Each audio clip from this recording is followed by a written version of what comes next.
மொத்த இந்தியாவே ஒருத்தர் பெருமைப்படுத்துறார் அப்படின்னு சொன்னா அது மிகையாகாது. யாரை பத்தி சொல்ல போறேன்னா அஜித் சார். சொல்லும் போதே மனசுக்குள்ள அப்படி ஒரு சந்தோஷம். இப்ப நிறைய பேர் நடிகர்களா ஆகணும்னு ஆசைப்படுவாங்க. அவங்க ஒரு மிகப்பெரிய உச்ச நட்சத்திரமா மாறினாங்கன்னா அவங்களுடைய ஆட்டிடியூட்ஸ், மிக முக்கியமா அவங்க ஃபேன்ஸ் எப்படி ட்ரீட் பண்றாங்க அப்படின்றது பயங்கரமா மாறும். ஃபேன்ஸ் ரொம்ப துச்சமா ட்ரீட் பண்ணுவாங்க. அவங்க எப்படி இருந்தா நமக்கு என்ன, அவங்க இருக்கிறதுனால நமக்கு பணம் வந்தா போதும் அப்படின்ற அந்த மோட்டிவ்ல மட்டும் பல ஆக்டர்ஸ் இருப்பாங்க.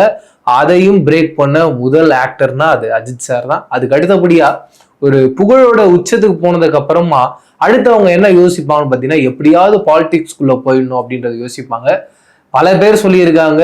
மிக முக்கியமா மறைந்த முதலமைச்சர் அவர்கள் ஒருத்தங்க இருக்காங்க. அவங்களே அஜித் சார் தான் எனக்கு அப்புறமா இந்த கட்சியை பார்த்துக்கணும், அவர் தான் அடுத்து இந்த தமிழ்நாட்டில் என்னென்ன மாதிரியான விஷயங்கள்லாம் நடக்குதோ எல்லாத்தையுமே அவர் டேக் கேர் பண்ணிக்கணும், அரசியலுக்கு அவர் வரணும்னு ஆசைப்பட்டிருக்காங்க. அதையுமே வேணான்னு யோசிச்சு எனக்கு நடிக்கிறது தான் பிடிச்சிருக்கு. நான் அதையே முழு நேர தொழிலா பார்த்துட்டு இருக்கேன். எனக்கு அதுல ரொம்ப சந்தோஷமான ஒரு வாழ்க்கை இருக்குன்னு முதல் முறையா பிரேக் பண்ண ஆக்டரும் நம்ம அஜித் சார் தான். அடுத்து இப்போ நம்ம ஒரு லெஜெண்டா மாறிட்டோம் சினிமா அப்படின்ற இண்டஸ்ட்ரியில. நமக்குன்னு என்னதான் நம்ம ஃபேன்ஸ் அவங்க வேலையை பாருங்க அப்படின்னு சொன்னாலும் அவங்க அவங்களுடைய வேலைகளை பார்த்துக்கிட்டும் அதை தாண்டி அஜித் சாரை தொடர்ந்து கொண்டாடிக்கிட்டும் இருக்கும்.